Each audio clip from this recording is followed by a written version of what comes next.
새해는 복 많이 받으시기 바랍니다. 옆에 분에게 인사하시죠. 새해 복 많이 받으세요. 예, 예, 예. 2022년 새해 함께 예배를 드릴 수 있어서 너무 감사드립니다. 항상 드리는 말씀이지만 우리가 살아있는 것이 하나님께 드리는 감사합니다. 작년에 돌아가신 분들이 가장 원하는 것은 우리와 함께 지금 예배 드리는 겁니다. 예배를 드리지 못하고 먼저 가셔서 안타깝긴 하지만 2022년 한 해 우리 교회가 하나님께 만나야 될 하나님은 새 일을 행하시는 하나님입니다. 이사야 43장 19절 약속의 말씀 여기 나와 있는데요. 다 함께 읽어보도록 하겠습니다. 시작. 보라, 내가 새 일을 행하리니 이제 나타날 것이라. 너희가 그것을 알지 못하겠느냐? 반드시 내가 광야의 길을 사막에 강을 내리니. 아멘. 하나님께서는 새 일을 행하시는 분입니다. 여러분 믿으십니까? 하나님은 새 일을 행하십니다. 하나님은 우리보다 오래 사셨어요. 맞죠? 우리가 하나님보다 짧게 살았습니다. 우리가 사는 날이 100년이 안 돼요. 여기 100년 사신 분 안 계신데, 근데 하나님보다 짧게 사는 우리는 항상 뭐에 매이냐면 과거에 묶여서 살아갑니다. 하나님은 새 일을 행하시는데 누구는 새 일을 행하지 않아요? 여러분이 남이 아니라 여러분은 과거에 집착해서 했던 것도 하고 그렇게 살아갑니다. 항상 하던 일만 하고 항상 하던 방식으로만 합니다. 그러면서 이야기합니다. 왜 하나님은 내가 하는 일을 도와주지 않을까? 내 방식으로 왜 하나님은 문제를 해결해 주지 않느냐? 이렇게 생각한다는 겁니다. 말씀에 은혜 받은 사람은 항상 말씀하고, 찬양에 은혜 받은 사람은 항상 찬양하고, 기도에 은혜 받은 사람은 항상 기도하고, 영적인 일엔 별로 관심 없고 교제를 좋아하는 사람은 항상 교제합니다. 자기가 했던 일을 계속 반복합니다. 아브라함은 하나님께 약속을 받았어요. 내가 너로 네 자손으로 큰 민족을 이루게 하시겠다고 하나님이 약속을 하셨습니다. 그래서 아브라함이 이제나 저제나 하나님 언제 자녀를 주시나 기다렸어요. 문제는 10년이 지나도 아들을 낳지 못한 겁니다. 어떻게 해야 합니까? 10년이 지나도 약속은 있는데 아들을 못 낳았어요. 10년이 지나도 어떻게 해야 돼요? 하나님 일하실 때까지 기다려야 합니다. 근데 아브라함은 기다리지 못했습니다. 뭐라고 생각했냐면, 하나님 10년 여유를 줬으면 이제 하나님 못 하시는 거 아닙니까? 이거 안 될 것 같으니까 이제는 누가 해보겠습니까? 내가 해볼랍니다. 그 결과 낳은 게 뭐냐면 하갈을 통해 이스마엘을 낳습니다. 아브라함의 마음은 조급했어요. 왜 조급했어요? 사라의 이렇게 몸에 이제 생리가 끊어지면서 이 폐경이 돼가니까 이제는 더 이상 인간적으로 생각해서는 안 되겠다. 자기 몸도 늙어가니까 그때 아브라함의 나이는 86세, 사라의 나이는 76세. 이제 끝났다. 이런 생각을 했던 것 같아요. 하나님께서 문제를 해결해 주지 않으니까 그럼에도 불구하고 기다려야 되는데 기다리지 못합니다. 아브라함이 사라가 이제 아이를 낳을 수 있는 몸의 상태가 안 되어가고 이제 점점 그런 소망이 끊어져 가는 것을 오늘 약속의 말씀을 보면 사막이나 광야 같은 그런 상태가 되는 것을 말합니다. 근데 하나님은 그런 상태가 될 때까지 기다리셨어요. 왜 그런 상태가 될 때까지 기다리셨냐? 불가능한 상황에서 아이를 낳아야 그게 하나님의 약속의 자녀가 되기 때문입니다. 우리 할 수 있는 것, 인간의 힘으로 할 수 있는 것을 하는 것은 약속이 아니에요. 우리 안에서 할 수 없는 그 상황에서 그래서 이삭이 약속의 자녀가 되는 겁니다. 할 수 있을 때 우리가 하는 것은 우리 힘으로 하는 거지만 우리가 할 수 없을 때 그때 사막과 광야 같은 곳에서 하나님께서 자녀를 낳게 하셔야 이게 약속의 자녀임을 잊지 않습니다. 우리 인간은 굉장히 간사해요. 처음엔 하나님 은혜라고 하다가 한 달 지나면 자기가 했다고 합니다. 다른 데 가서 자랑하고 돌아다녀요. 처음에는 하나님의 은혜로 얻었다고 해놓고 나중에 뭐라고요? 내가 열심히 해서 얻었다고. 금방 바뀝니다. 목회하면서 내가 10몇 년 보면서 사람이구나. 다 그렇습니다. 자기가 했다고 나중에는 자랑하고 돌아다닙니다. 하나님께서 하기를 원하시는 것은 새 일을 행하기를 원하십니다.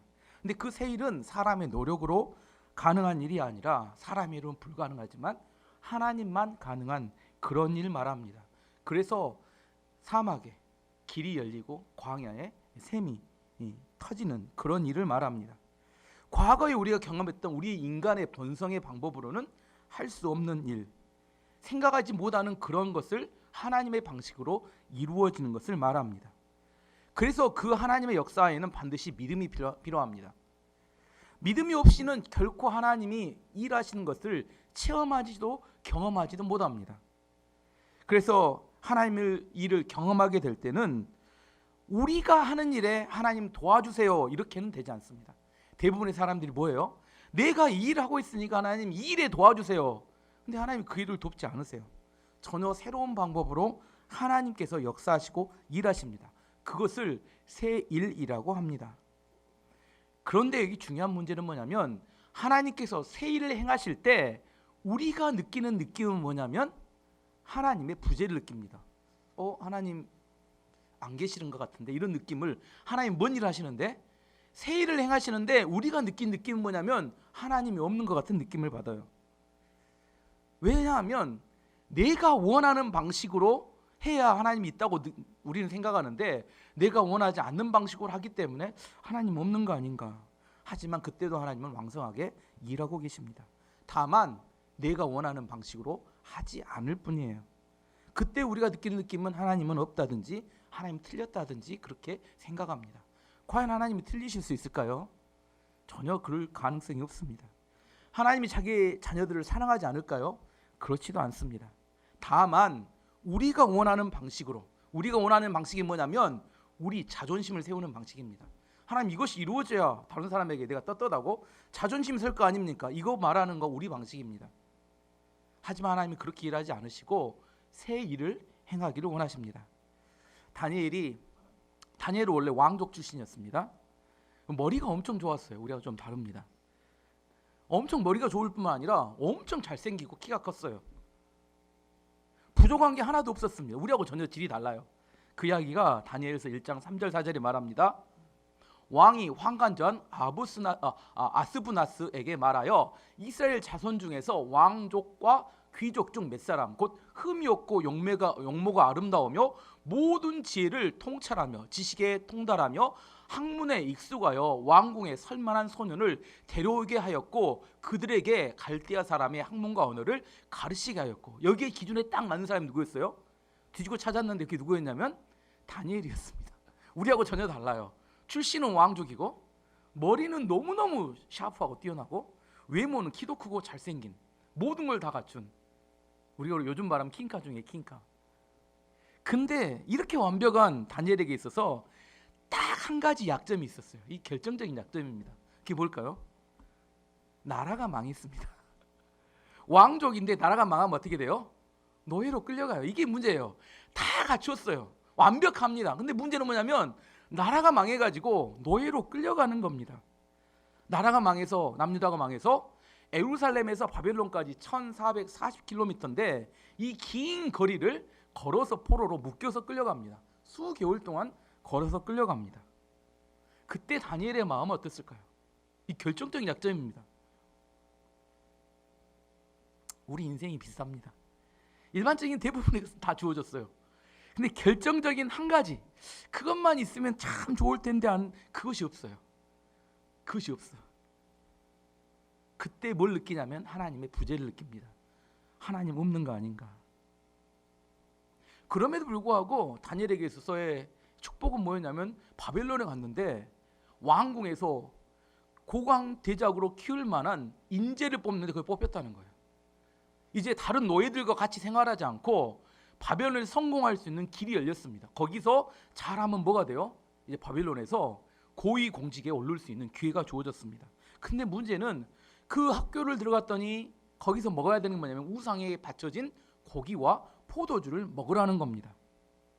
다니엘 생각에는 이건 옳지 않다. 성경에, 구약성에 볼 때 이건 옳지 않다 생각했어요. 그래서 마음의 갈등이 시작됐습니다. 어차피 망한 나라의 하나님을 따라야 되는가? 망했는데 이미. 두 번째, 부강한 나라 바벨론 왕을 따를 것인가? 자, 여러분도 그 결정을 한번 해보세요. 예, 망해갖고 나라가 이렇게 포로로 잡혔던 하나님을 따를 건가? 아니면 부강한 나라의 왕인 바벨론의 왕의 말을 따를 건가? 자, 마음에 결정하세요. 손을 올리지 마세요. 우리 시험 드니까. 시험 듭니다. 제가 시험 드니까. 쉽지 않습니다. 여러분 자녀들에게 뭐라고 고민하는지 들어보면 그 진심이 나옵니다. 하나님을 따라야 될 것인가, 망할지라도, 아니면 바벨론 왕을 따라서 세상의 성공을 추구할 것인가. 다니엘이 1440km의 긴 포로의 행렬 중에 몇 개월이 걸렸다니, 걸어서 오니까. 그 당시에 포로의 행렬 중에 엄청난 하나님의 부재를 느낍니다. 무슨 말이냐면 다니엘은 기도하는 사람이었어요. 다니엘의 기도가 유명하죠. 기도하는 사람이었는데 기도 안 했겠습니까? 다니엘이 하나님께 기도했을 겁니다. 제가 상상한 기도입니다. 하나님이 살아계시다면 어떻게 하나님의 나라가 망할 수 있습니까? 혹시나 실수하셨다면 지금이라도 우리를 끌고 가는 저 군인들을 싹 죽이시고 우리를 살려주셔서 다시 예루살렘으로 보내주세요. 이렇게 기도하지 않으실까요? 저는 그렇게 했을 것 같아요. 여러분 그렇게 안 하신가요? 하나님 살아계신 마시든지 나는 내 갈 길 갑니다. 그런가요? 이렇게 기도했을 것 같아요. 하나님 살아계시다면 우리를 구해줘야 되는 거 아닙니까? 몇 개월 동안 죽을 고비를 다 넘겨서 끌려가는 중에 계속 기도했을 것 같아요. 그런데 하나님은 이런 방구, 응답이 없는 겁니다. 아무런 응답이 없어요. 다니엘 마음 가운데는 상처가 됐습니다. 하나님 과연 살아계시는 건가? 그런데 기회가 주어진 거예요. 포로로 잡혀갔는데 고위 공직에 올라갈 수 있는 절호의 찬스가 이게 딱 주어진 겁니다. 마음속에 생각합니다. 광야와 사막 같은 곳에서 하나님 의지하면 샘이나 강이나 길이 만들어질 수 있을까? 이제 안 될 거야. 내가 광야 1440km를 지러 와봤는데 기도 아무리 별나게 해봐도 몸부림을 쳐도 안 되더라. 이제 끝이다. 하나님과는 결별이다. 안 되겠다. 차라리 힘이 있는 바벨론 왕이 현실적으로 더 낫지 않겠느냐. 근데 다니엘은 그렇게 결정하지 않았습니다. 마음에 결정했어요. 내가 바벨론 왕이 아니라 하나님만을 의지하기로 결정합니다.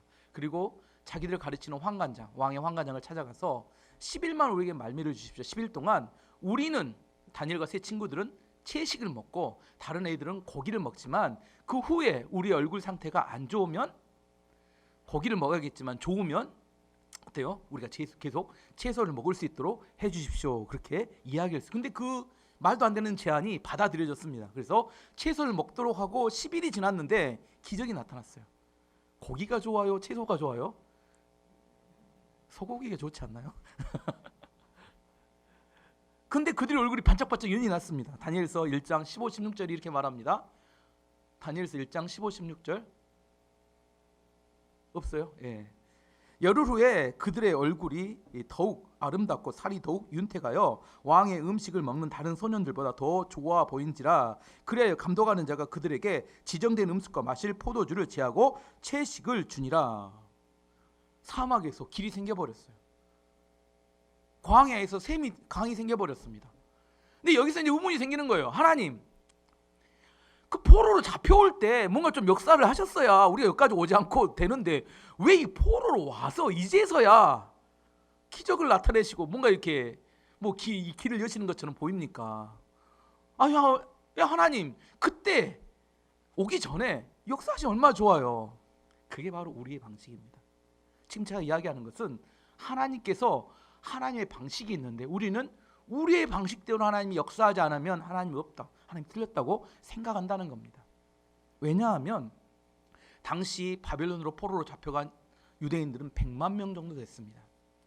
그들을 지도하고 이끌어야 될 영적인 지도자가 필요했습니다. 그게 바로 다니엘, 에스겔, 에스더와 같은 그 시대의 바벨론에서 거기 바벨론에 갔음에도 불구하고 여전히 하나님의 백성이며 하나님이 그들을 가르치고 인도해야 될 그들 백성이 있었는데 그들을 지도하고 영적으로 이끌어주고 그들을 보호해야 될 지도자가 필요했기 때문에 다니엘은 바벨론으로 가야 했습니다. 우리는 누구 입장만 생각해요? 하나님이 하시는 섭리와 계획에 대해서는 별 관심이 없어요. 다만 뭐예요? 오늘 내가 경제적으로 문제가 해결되거나 내가 지금 당장 필요한 것이 공급되거나 당장 우리 자녀들이 되는 거나 그거에 밖에 관심이 매몰돼서 그 다음 관심 없어요. 하지만 하나님은 그게 아니라 하나님의 큰 섭리와 역사 가운데 하나님이 일하고 계신다는 겁니다. 그게 하나님이 하시는 새 일입니다. 우리가 하는 일에 하나님이 돕지 않는다고 해서 하나님이 인내 없네 말하는 것은 어리석은 이야기입니다. 하나님은 하나님의 섭리를 따라 지금도 왕성하게 일하고 계십니다. 우리가 하나님께 맞추면 하나님이 얼마나 놀라운 기적을 행하시는 분인지 우리는 깨닫고 알게 됩니다. 오늘 본문은 안디옥 교회 이야기가 나옵니다. 안디옥 교회가 처음으로 만들어져서 성장하는 과정에 대한 이야기가 나옵니다. 오늘 19절부터 21절까지 말씀 보시면 그때 스데반의 일로 일어난 환란으로 말미암아 흩어진 자들이 베니게와 구브로와 안디옥까지 이르러 유대인에게만 말씀을 전하는데 그 중에 구브로와 구레네와 몇 사람이 안디옥에 이르러 헬라인에게도 말하여 주 예수를 전파하니 주의 손이 그들과 함께 하심에 수많은 사람들이 믿고 주께 돌아오더라. 아멘. 오순절 성령 강림 후에 예루살렘 교회가 폭발적으로 성장했습니다. 하루 3,000명, 하루 5,000명. 우리 교회 3,000명 오면 우리 교회는 이렇게 감당 안 될 것 같아요. 그래서 안 오시는 것 같아요. 이게 감당될 용원이 200명 해도 힘들어 봅니다. 근데 하루 3,000명, 하루 5,000명 이렇게 폭발적으로 성장을 했습니다. 그래서 수만 명의 교인이 됐어요. 너무 빨리 성장하니까 기독교 말고 유대교회 지도자들이 이게 안 되겠다. 그래서 핍박을 시작했는데 그 당시에 스데반을 순교시키고 죽이고 돌로 쳐 죽이고 많은 그리스도인들을 감옥에 투옥시키고 핍박이 시작됐습니다. 너무나 핍박이 심해지니까 많은 그리스도인들이 예루살렘에 머물지 못해요. 죽을까 봐. 우리도 아마 핍박이 터지면 다 도망갈 텐데 우리 교회 몇 명이나 남을까 제가 생각해 봤는데 코로나 때문에 못 와요. 못 오시겠죠. 핍박 터지면 아예 안 올 겁니다. 어쨌든 다 흩어졌어요. 막 흩어지기 시작합니다. 흩어져 나가는 사람들이 생겼는데 그 중에 몇몇은 예루살렘에 남아서 기도했을 거예요. 뭐라고 기도했을까요? 하나님이 살아계시다면 꼭 그 사람들이 이렇게 하게 하나님 살아계시다면 저 핍박하는 유대교의 지도자들을 어떻게 해요? 싹 처단해 주시고 어떻게 해요? 우리가 안전하고 하나님께 예배드릴 수 있는 그런 환경을 만들어 주세요. 이렇게 기도하지 않았을까요? 여러분 안 하신가요? 저 같으면 했을 것 같아요. 하나님 우리가 코로나를 놓고 기도하듯이 아마 그들도 그렇게 기도했을 거라고 생각합니다. 그런데 문제는 하나님이 응답하지 않는 겁니다. 그때 뭘 느껴요? 하나님의 부재를 느낍니다. 하나님 정말 살아계시는 건가? 왜 이렇게 핍박하는 자들이 많은데 우리를 구해주시지 않고 계속 핍박당해서 고통과 죽임을 당하고 감옥에 투옥되는 일이 계속 발생하는가? 견디다 못해 어떻게 해요? 이제 뭘 탈출해요? 이거 안 되겠다. 이제 예루살렘 교회를 탈출합니다. 의리가 없는 겁니다. 탈출해서 도망갑니다. 다시 한번 여기서 정리하고 가겠습니다.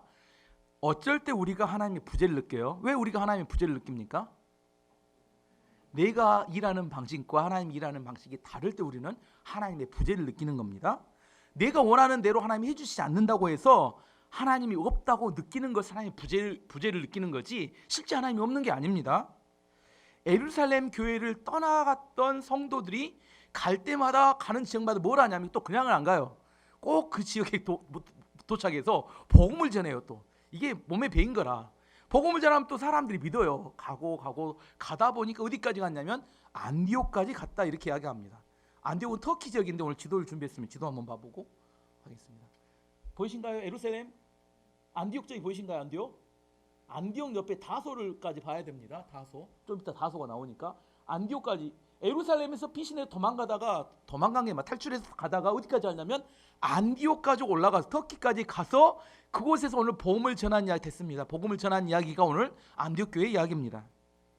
그들이 안디옥에 가서 복음을 전하는데 그 지역은 유대인들이 별로 없어요. 너무 멀리 떨어져서 대부분 헬라인이나 이방인들이 많았습니다. 그래서 그곳에 가서 유대인들에게만 그들은 복음은 유대인들에게만 전해야 되고 생각이 있기 때문에 유대인들에게 전하는데 옆에 또 누가 앉아 있었냐면 헬라인이 앉아 있다가 같이 듣습니다. 같이 들어요.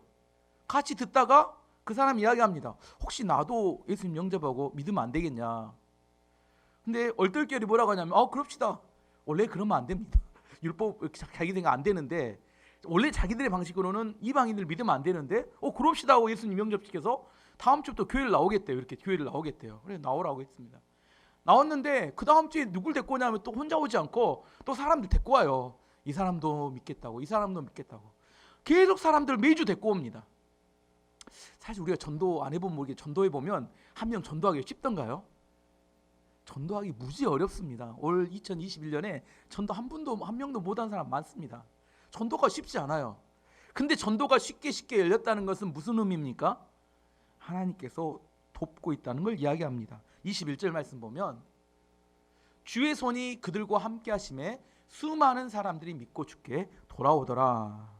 이방인이 급격하게 늘어났던 근본 이유는 뭐냐면 하나님께서 그들의 마음을 여시고 그들이 복음을 받아들일 수 있도록 도왔기 때문이라는 겁니다.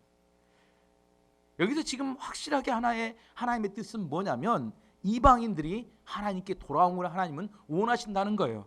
그런데 유대인 성도들의 생각은 뭐냐면 이방인들은 안 돼. 이방인들은 교회 들어오면 안 돼. 그들은 구원받으면 안 돼. 이렇게 자기들이 생각해 놓은 고정관념 속에서 하나님이 행하시는 새 일에 대해서 거부하고 있었습니다. 그때 안디옥에 갔던 몇 명의 성도들이 얼떨결에, 이게 절대 의도하지 않았어요. 자기들 의도가 아니라 옆에 듣다가 그냥 엉겹결에 그냥 교회로 오기 시작했는데 그들이 본래 유대인들보다 훨씬 많은 수의 성도들이 교회에 폭발적으로 늘어나게 된 겁니다. 이게 지금 하나님 하시는 새 일입니다. 사도행전 10장을 보면 베드로가 기도하러 지붕에 올라갔는데 갑자기 환상을 하나 봤습니다. 하늘에 보재기가 하나 내려오는데 보재기 안에 보니까 구약 성경에 먹지 못할 짐승들이 이렇게 많았어요. 근데 하나님이 한마디 하시는 겁니다. 야, 잡아먹어라. 이렇게. 진짜 잡아먹어라. 이렇게 가져다가 잡아먹어라. 베드로가 뭐라고 해요? 주님 안 됩니다. 주님 안 됩니다. 두 번째 또 환상에 또 잡아먹어라. 주님 안 됩니다. 베드로는 3번이 중요합니다.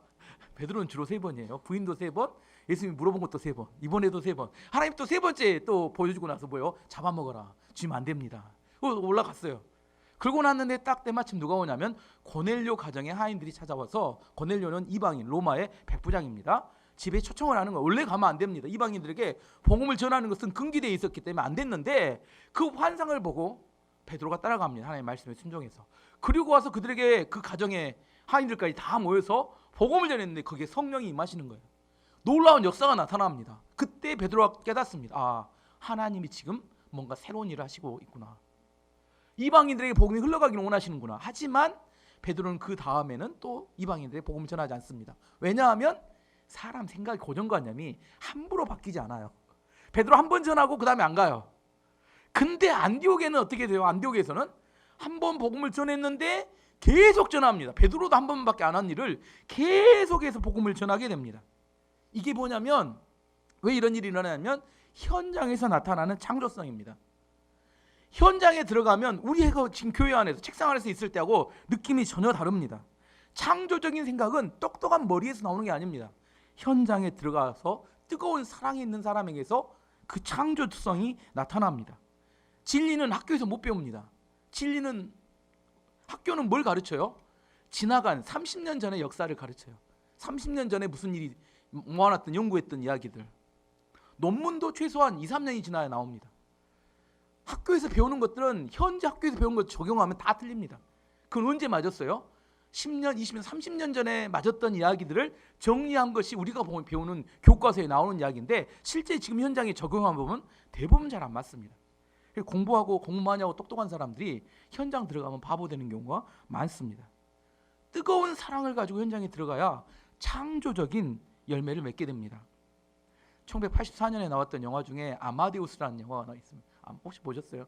1984년 안 태어나는 사람도 많은데 아마데우스라는 영화가 있는데, 아마데우스는 모차르트의 일생을 이렇게 그려놓은 영화입니다. 그 영화를 보면 안 보신 분 한번 보셔도 괜찮습니다. 아마데우스 영화를 보면 음악을 하는데 모차르트는 천재예요. 근데 그 사람은 이게 오선지 도화지를 놓고 막 음악을 만들려고 짜내는 사람이 아니에요. 막 천박지 돌아다닙니다. 한데 그 사람이 막 집중하고 그 사람이 막 묵상하는데 그 마음속에 악상들이 떠다니잖아요. 그러면 오선지를 갖다 놓을 때는 쏟아냅니다. 쭉 그걸 끝내요. 이걸 이렇게 천재들이만 하는 겁니다. 우리는 안 돼요. 우리 오선지를 넣고 우리 쥐어짜도 우리 안 나오는데 그 사람 오선지를 넣고 쥐어짜는 게 아니라 그냥 마음속에 흐르는 음악을 그냥 이렇게 악보에다 그냥 옮겨 놓으면 이게 음악이 유명한, 우리가 듣는 유명한 음악이 되는 겁니다. 이야기는 빈센트 반고 이야기 책에도 나옵니다. 그는 도화지를 놓고 막 쥐어짜서 그리는 게 아니라 그는 먼저 머릿속에 뭘 그려야지 떠오르는 영상이 있다고 합니다. 영상에 대해서 도화지를 딱 갖다 놓으면 순식간에 그 도화지에다 그림 그리는 건 순식간에 끝난대요. 그걸 도화지를 놓고 막 연구하고. 천재 아닙니다. 여러분, 그런 사람 천재 아니. 혹시 우리 자녀가 천재인가? 아닙니다. 아니에요. 천재는 오랫동안 책상에 앉아있지 않아요. 그냥 돌아다니고 놀아도 그냥 머릿속에 공부가 되는 애가 천재지, 어떤 사람은 꼭 자기가 다른 사람 다 아니라고 생각하는데 본인만 우리 애들 천재가 이렇게 생각하는 사람인데 절대 아닙니다. 천재는 그렇게 안 된다니까요. 그냥 쏟아져 나와야 돼요. 무슨 이야기냐, 우리 안에서 보이고 들리면 얼마든지 가능한 이야기가 쥐어짜는 것으로는 되지 않는, 하나님을 사랑하고 사람을 사랑하면 그 두 사람을 연결하는 과정 중에 이방인에게도 복음이 흘러가는 역사나 새로운 창조적인 에너지가 나오게 됩니다. 우리에게 필요한 것은 깊은 사랑과 깊은 관심에서 나오는 그 창조적인 에너지가 있어야 되고, 그것이 보이고 들려야 합니다. 특별히 그리스도인에게 특별한 것은 세상 사람은 육적인 건 보이는, 눈에 보이는 것, 그것이 전부지만 우리는 영적인 세계 안에서 하나님의 세계에서 들리는 소리와 하나님의 세계에서 들리는 보이는 그 어떤 하나님의 영상과 환상이 우리에게는 주어져 있는 새로운 사람들입니다. 그렇기 때문에 우리는 새로운 길로 나아갈 때 기꺼이 과거의 것을 떨쳐버리고 나아갈 수 있는 에너지가 보이고 들리기 때문에 나아가는 겁니다. 하나님 말씀이 들리지 않는다면 더 이상 진척이 없습니다. 세상 사람 똑같습니다. 하나님의 말씀에서 들려지는 새로운 음성과 새로운 영상이 우리로 하여금 새로운 곳으로 나아가게 될 때 새 일을 행하시는 하나님과 동행할 수 있게 됩니다. 안디옥 교회는 하나님께서 자신들에게 행하시기를 원하는 새로운 일에 대해서 마음을 열었어요. 그리고 그 마음을 열고 거기에 헌신했습니다. 그때 안디옥 교회가 급성장하게 되는 축복이 주어집니다. 또 하나 더 찾아보자면, 이유를 찾아보자면, 그것은 사실 지금 평신도들에게 사역이었어요. 그때 목회자가 한 게 아니라 평신도들이 가서 복음 막 전하면서 새롭게 막 부흥하니까, 이게 예루살렘 교회에서 베드로가 볼 때 이거 좀 평신도 중에서도 이방인들이 교회 막 물밀듯이 들어오는데 이야기를 들었어요. 야, 문제가 많을 수 있어. 그래서 점검해 보기 위해서 파송한 사람이 누구냐면 바나바라는 사람을 파송합니다. 야, 바나바에게 가서 그 교회가 어떻게 진행되고 있는지 한번 알아봐야 되겠다 하고 문제가 있는지 파악해 보도록 보냈습니다. 실제로 안디옥 교회는 처음 시작 자체가 문제가 많아요. 왜냐하면 첫 번째, 목회자가 없었습니다. 두 번째는 그때 당시에 초창기 창립 멤버들은 누구냐면 예루살렘 교회에서 의리를 못 지키고 뭐한 사람들이에요? 탈출한, 기도하고 순교해야지 이렇게 생각할 수 있잖아요. 난 일단 살고 봐야겠다고 36개를 했던 사람들이 어디까지 멀리 도망간 사람들이 안디옥입니다. 빨리 도망갔어요. 그래서 안디옥에 가서 이렇게 정착했던 사람들. 세 번째는 그래서 전도된 사람이 이방인들이에요. 이게 구성 자체를 보면 이게 교회가 될까 생각할 만큼 문제가 많을 수밖에 없는 교회인데, 바나바는 믿음이 있는 사람이었고 하나님의 은혜가 있었습니다. 그래서 그 안디옥 교회에 딱 갔는데 문제점이 많은 문제를 본 게 아니라 뭘 봤냐면 그 교회 안에 흐르고 있었던 하나님의 은혜에 집중합니다. 22절 23절 말씀 보면, 예루살렘 교회가 이 사람들의 소문을 듣고 바나바를 안디옥까지 보내니 그가 이르러 하나님의 은혜를 보고 기뻐하며 모든 사람에게 굳건한 마음으로 주와 함께 머물러 있으라 고나니. 바나바가 뭘 봤어요? 문제점을 본 게 아니라 그 교회 안에 흐르고 있었던 하나님의 은혜를 보았다. 성경은 그렇게 이야기합니다. 세상에는 교회나 두 종류의 사람이 있습니다. 단점을 바라보고批评하는 사람, 장점을 바라보고 일하는 사람. 농사를 지을 때가 되면, 전 농사 해년마다 지으니까 씨를 뿌리면 알곡도 자라지만 그 옆에 무엇도 자라요? 요리말로 잡초, 성경 용어로는 가라지. 잡초가 왕성히 자랍니다. 근데 너무 어렸을 때, 알곡이 어렸을 때 잡초를 뽑아버리면 알곡도 함께 뽑힙니다. 어떻게 해야 돼요? 알곡을 바라보면서 가라지가 자라는 것을 처음에는 내비둬야 합니다. 알곡이 어느 정도 자라서 이제 건강해지면 나중에 김매기로 잡초를 싹 제거하면 됩니다. 농부는 가라지에 초점을 맞추지 않고 뭐에 초점을 맞춰요? 알곡에 초점을 맞춥니다. 금광석을 캘 때도 똑같다고 합니다. 금광석을 캐면 금이 많을까요? 흙이 많을까요? 흙이 얼마나 많을까요? 99% 정도가 흙이고 1% 미만이래요. 실제 금광석의 금은. 근데 어떤 사람은 그걸 보면서 흙밖에 없네 이렇게 생각하고 말하는 사람이 있고, 어떤 사람은 그 중에 금을 보면서 1%의 금을 모아서 금 덩어리를 만드는 사람이 있습니다. 바나바는 안디옥 교회에 가서 이렇게 그들 안에 있는 하나님의 은혜를 봤습니다. 여러분도 눈이 하나님의 은혜를 보는 눈이 필요합니다. 그 바나바가 그곳에 가서 또 하나 본 게 뭐냐면, 이들이 평신도 사역을 하기 때문에 여기에 뭐가 없어요? 목회자가 없구나. 그래서 좋은 목회자를 하나 찾습니다. 아까 말했던 다소. 안디옥 옆에 있는 다소가 누구냐면 사도 바울의 고향이었습니다. 사도 바울은 10년 전에, 지금 있었던 안디옥 교회 사건이 10년 전에 다메섹에서 예수님을 만납니다. 그리고 아라비아에 가서 훈련도 받고 여러 훈련을 받고 이제 목회자 훈련이 끝났어요. 근데 아무도 불러주는 데가 없어. 그래서 고향인 다소에 가서 찌그러져 있었습니다. 그게 맞을까요? 아무도 불러주는 데가 없으니까 다소에 머물고 있었어요. 근데 그 옆에 안디옥에서 부흥이 일어나니까 바나바가 알고 있었습니다. 그래서 다소에 가서 사도 바울을 초청합니다. 함께 가서 우리가 안디옥에 목회를 해보자고 이야기합니다. 왜 사람들이 바울을 초청하지 않았냐? 교회에서 바울은 스데반의 죽음에 동참했던 살인자였습니다. 스데반의 순교 당시에 그가 동참했었어요. 그리고 수많은 그리스도인들을 감옥에 투옥시켰던 핍박자였습니다. 그래서 저 사람 어쩔지 몰라고 그를 받아들이지 않았어요. 하지만 바나바는 바울의 단점을 본 게 아니라 그가 가지고 있던 하나님의 은혜와 사랑의 뜨거운 영성을 보았습니다. 그리고 그를 어디로요? 안디옥 교회에 와서 목회자로 그를 세웠습니다. 그랬더니 안디옥 교회가 폭발적으로 부흥이 나타났습니다. 25절, 26절 말씀 보면 바나바가 사울을 찾으러 다소에 가서 만남에 안디옥에 데리고 와서 둘이 교회에 1년간 모여 있어 큰 무리를 가르쳤고, 제자들이 안디옥에서 비로소 그리스도인이라는 일컬음은 받게 되었더라. 최초로 그리스도인이라는 이름을 호칭을 들었던 곳이 안디옥인데, 안디옥이 그 교회가 부흥하고 영향력이 생겼다는 그런 이야기입니다. 안디옥 교회를 생각하면 엄청난 부흥이 일어나고 1세기 당시에 그 전 세계의 선교의 중심 교회로 성장하게 됐습니다. 근데 그 내용을 쳐다보면 다 모순이에요. 이상합니다. 유대인 교인들은 어디를 도망갔었어요? 예루살렘 교회 도망친 사람들이 유대인 교인들이었고, 또 이방인 교인들은 또 엄청 많고, 목회자라고 하는 바울은 핍박자나 살인자였고, 다 엉성하고 이상합니다. 근데 하나님은 그 교회를 들어서 유럽과 유럽 지역과 이렇게 지중해 연안을 다 복음화시키는 선교의 전초 기지로 하나님이 사용하시는 하나님의 쓰임 받는 교회가 됩니다. 이게 하나님이 행하시는 새 일입니다. 에드워드 킴볼리라는 이렇게 주일학교 교사가 있었어요. 미국의 이야기입니다. 킴볼리는 유명한 교사입니다. 이분은 이렇게 노방전도를 하다가 그가 구두가게에서 일하고 있는 점원 하나를 전도합니다. 이게 초등학교도 안 나온, 그게 누구냐면 D.L. 무디 목사님입니다. 이 D.L. 무디 목사를 에드워드 킴볼리가 전도를 합니다. 이 D.L. 무디 목사님이 마음이 뜨거워져서 나중에 목회자가 되죠.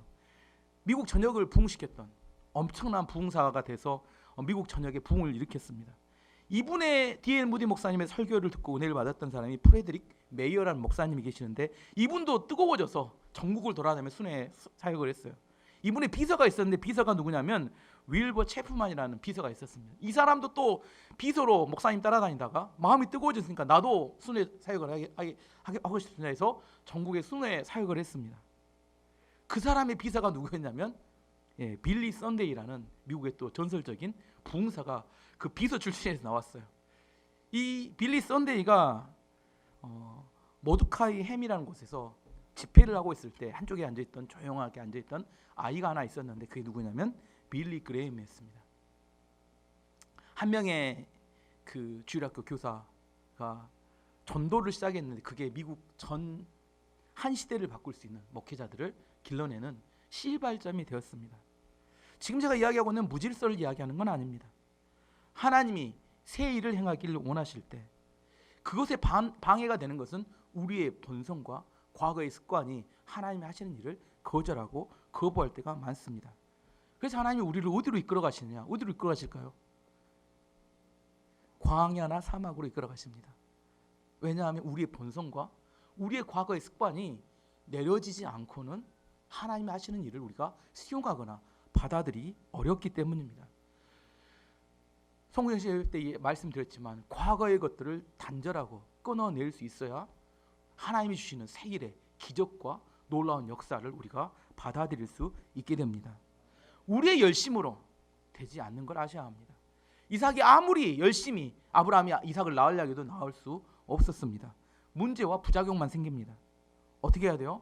우리 안에 있는 내면에 그 과거에 묶여 있는 것들이 내려지고 그것이 이렇게 제거되고 치유가 될 때 하나님께서 하나님 주시는 은혜와 축복으로 우리는 광야의 길을 만들 수 있고 사막의 샘이 강을 만들 수 있게 됩니다. 말씀의 결론을 맺도록 하겠습니다. 2022년 저는 우리 교회와 가정과 학교와 직장에 새 일을 행하시는 하나님이 역사하기를 원합니다. 그러기 위해서 여러분의 과거가 버려지고 단절되는 새로운 역사가 있기를 원하고 또 하나님 앞에 하나님 행하신 일, 여러분이 행하는 일을 말고요, 하나님이 행하시는 일을 바라보고 거기에 헌신함으로 많은 기적과 역사가 나타나는 2022년이 되시기를 축원합니다. 아멘. 크게 한번 하시기 바랍니다. 이제 함께 기도하도록 하겠습니다. 기도하실 때 하나님 2022년에 우리가 하나님 하시는 일을 경험하는 그런 믿음의 축복이 있기 원합니다. 우리의 과거의 습관과 우리의 과거에 매여서 하나님이 하시는 일을 경험하지 못하고 끊어내지 못하고 실망과 좌절 가운데 하나님의 부재만을 느끼고 있다면 하나님 살아계심을 신뢰하고 의지하며 하나님의 일하심에 동참하는 그런 민족과 열방교회가 되기 원합니다. 2022년 한 해 우리를 고치시기 원하시고 우리에게 기적과 같은 놀라운 일을 행하기를 원하시는 하나님 앞에 우리가 기꺼이 우리 자신을 드리며 우리가 변화되기를 원하고 또 우리 안에 하나님의 축복 가운데 하나님의 일하심 가운데 쓰임받기를 원한다고 같이 함께 기도하도록 하겠습니다.